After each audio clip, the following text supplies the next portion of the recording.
Assalamu alaikum student. We have started discussing scenarios on various surgical topics and various CNS topics, and now we are going to start OBS. And in OBS, first of all, we will discuss some topics, and after that, we will discuss scenarios on those topics. First of all, we are going to discuss normal labor and its stages. So, what is labor? Labor is defined as the onset of painful, rhythmical, powerful uterine contraction 1 to 3 every 10 minutes, resulting in full dilatation of the cervix and the descent of the presenting part of the fetus, and ultimately the delivery of the fetus and the placenta, and is a sign for the start of lactation. In this definition, basically there are four features we have to cover.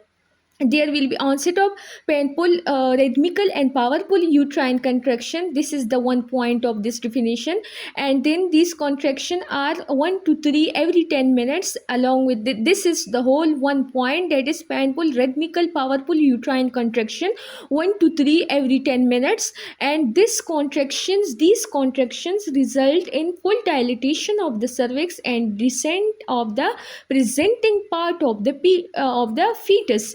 These contractions result in the dilatation of the cervix and the descent of the presenting part of the fetus, and ultimately the delivery of the fetus and the placenta. This is the third point, the delivery of the fetus and the placenta, and it is a signal for the start of lactation. These 4 points are basically covered in this definition, that is the contractions 1 to 3 every 10 minutes, occurring every 10 minutes, and these contractions result in the dilatation of the cervix and result in the descent of the fetal head. What is the presenting part of the fetus?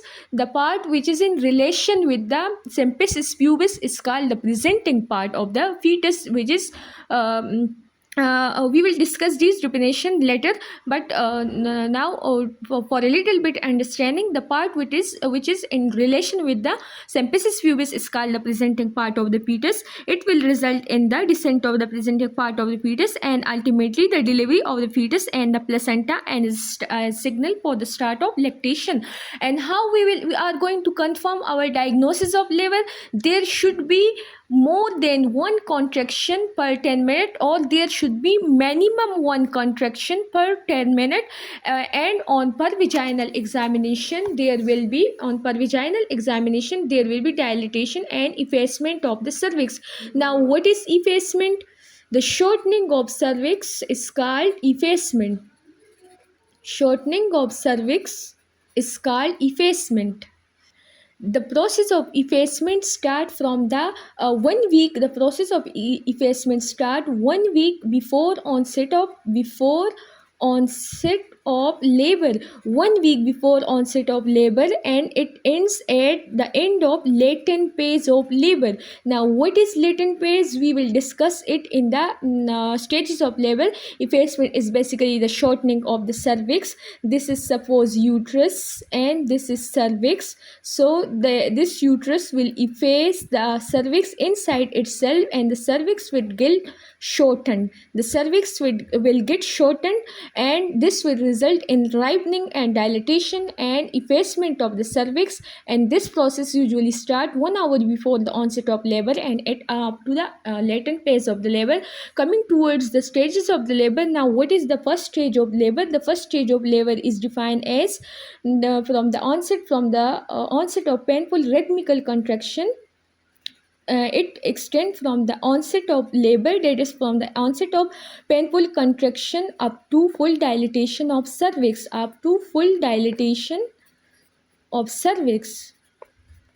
First stage is defined as the stage which extends from the onset of rhythmical contraction up to full dilatation of cervix. Now, the second stage is defined as the stage which extends from the full dilatation of the cervix up till the delivery of the fetus.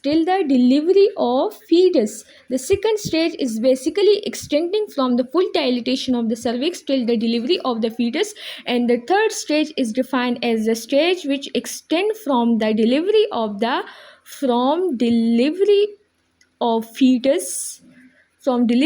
fetus till delivery of placenta. Thus, these stages are defined as from the start of the onset of labor till the full dilatation of the cervix is called first stage of labor. From the full dilatation of the cervix till delivery of the fetus is called the second stage of labor, and from the delivery of the fetus till the delivery of placenta is called the third stage of labor. Now, what is the full dilatation of the cervix? Usually the cervix dilate from 0 to 10 centimeter, and up to 10 centimeter dilatation, it is called full dilatation of the cervix. And in the first stage there are further two phases. For one is the latent phase and other is the active phase. In the latent phase is basically from the start of the labor, from the start of onset of labor, from onset of labor till 3 to 4 centimeter dilatation, 3 to 4 cm dilatation of the cervix, that is up to the half dilatation of the cervix. While in the active phase, from the 3 to 4 centimeter dilatation up to 10 centimeter dilatation of the cervix, that is the full dilatation of the cervix. Active phase is basically from half of dilatation of the cervix to the full dilatation of the cervix, while latent phase is from the start of the labor till half dilatation of the cervix. Now the dilatation occur 1 centimeter per hour. Usually the dilatation of the cervix in the first stage occur at a rate of 1 centimeter per hour. If the dilatation is less than 1 centimeter in 2 hours, if it is less than 1 centimeter in 2 hours, then we will consider it as abnormal labor. Now we have understand the latent phase of the labor, that is from the start of the labor till the half of the dilatation of the cervix, and we have understand that effacement start from the 1 week before the onset of the labor till the end of the latent phase. Up to this phase, the effacement of the, that is the shortening of the cervix, occur usually. Now, in the second stage, there are also further two phases, the passive phase and the active phase.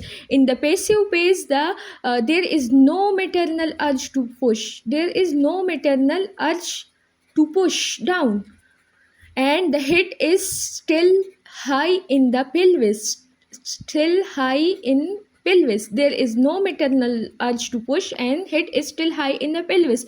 While in the active phase, there is maternal urge to push,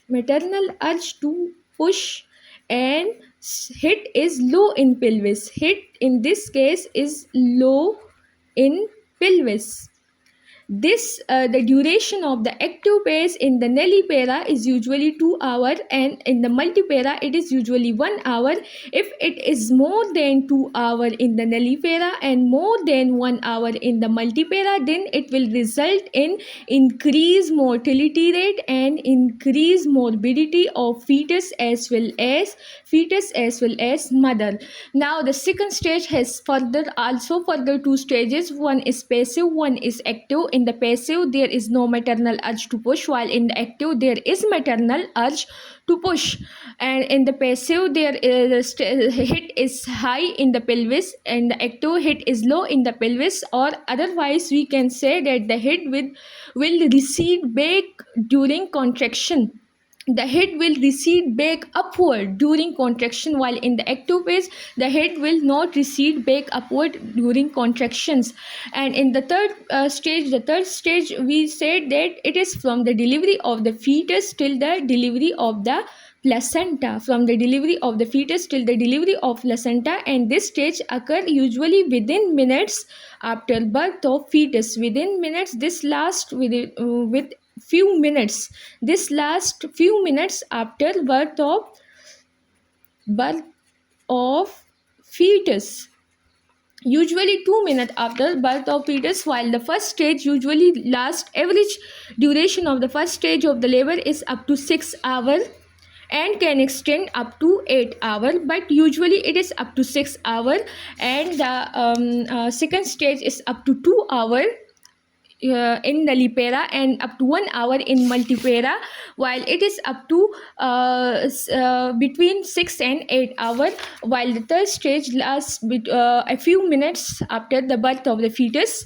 And if it lasts more than 30 minutes, if the third stage lasts more than 30 minutes, then it will be considered as abnormal, while if the first stage lasts more than 8 hours, then it will be considered as abnormal. Now, what is the duration of labor? In nellipara, the duration of labor, average duration of labor should be up to 8 hour, but it can extend up to 12 hour.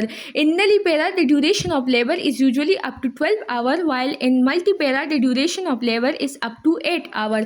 If in nullipara, the duration of labor is more than 12 hour, and in multipara, the duration is more than 8 hour, then the condition will be called as prolonged labor. So what is prolonged labor? If more than 12 hour in nullipara and more than 8 hour in multipara, then it will be called as prolonged labor. And what is precipitous labor? If the duration of labor is less than 3 hour, if a female gave birth to a child in less than 3 hour duration due to excessive contraction of the uterus, this is called precipitous labor, and in this case the mortality of the female increases, while in prolonged labor there is a risk of, there is high chance of fetal hypoxia, high chance or risk of hypoxia, while in precipitous labor there is risk of uterine rupture due to excessive contraction. So there is risk of mortality rate of mortality rate of mother. This was all about the labor, the stages of labor, and the diagnosis of labor, and the duration of normal and abnormal labor. And in the next lecture, we are going to discuss about the management of the management of these stages of labor, and and after that we will discuss about the abnormal labor and the management of the abnormal labor, and at the end we will discuss some scenarios on these topics. If you are liking my lecture, please subscribe my channel and share it with your friend. Thank you.